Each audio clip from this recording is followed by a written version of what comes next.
Good morning, everybody. Thank you for joining me this morning, and appreciate you being here. If you will, go ahead and get your Bible and join me again in the 119th Psalm. We're starting in verse 47 today and finishing up this section as again the psalmist continues to talk about how important the Word of God is to him and how he's going to respond because of that. And I think that's a really important question for us to consider. Is a lot of people talk about how important church is to them, how important the Bible is to them, how important God is, those kind of things. But the question then is, so what? If the Bible is that important, if God's Word is that important to you, if church is that important to you, then there should be some kind of response, reaction, change on our behalf because of the importance. And the psalmist has told us that in the verse we looked at yesterday. He said, because the Word of God was so important to him, he wouldn't be ashamed to stand up in front of people and tell them of the importance of the Word of God. He wouldn't be ashamed of that. And so now in verse 47, he says, because again, the Word of God is important to him. He says, I will delight myself in thy commandments, which I have loved. And so I will delight myself in his commandments. And as I read that and think about what exactly did he mean by delighting himself in the commandments of God? I think there's a lot of ways that we could take that word, and probably all of them are somewhat accurate. Most of all, I think he's just simply saying, I love the Word of God. I love to know, to hear, to study the Word of God. I delight, I enjoy keeping the commandments. How can I? Because I delight in His commandments.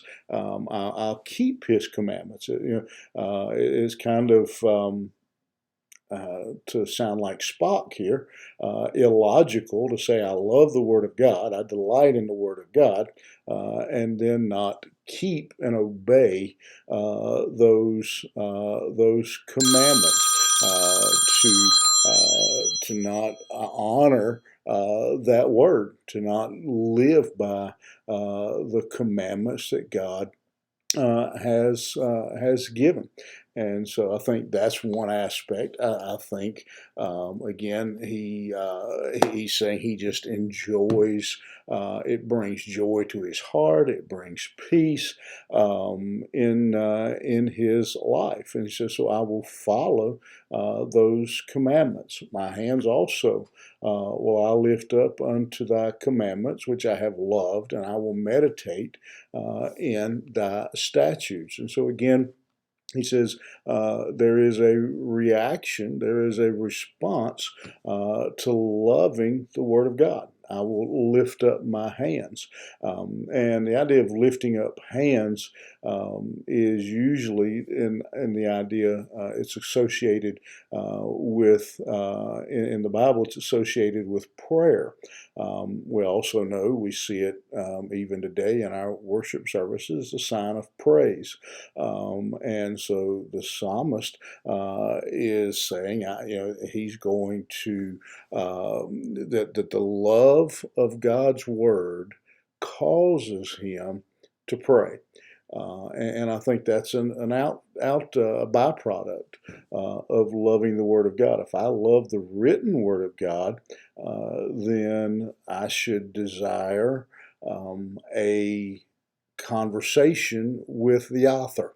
And that's what the psalmist is saying here, that because of the beauty, because of how much he loves the Word of God, he says it has changed me.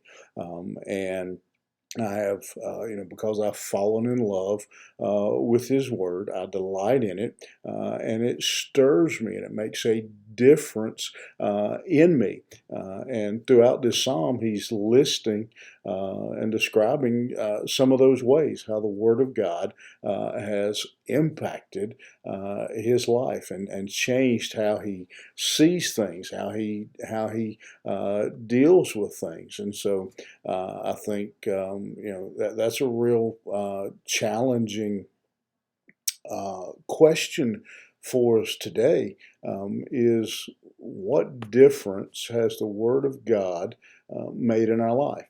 I'm going to say that I think it's fairly safe to say folks getting up at 7 o'clock in the morning and watching me, listening to me talk about the Psalms, you've got an interest in the Word of God.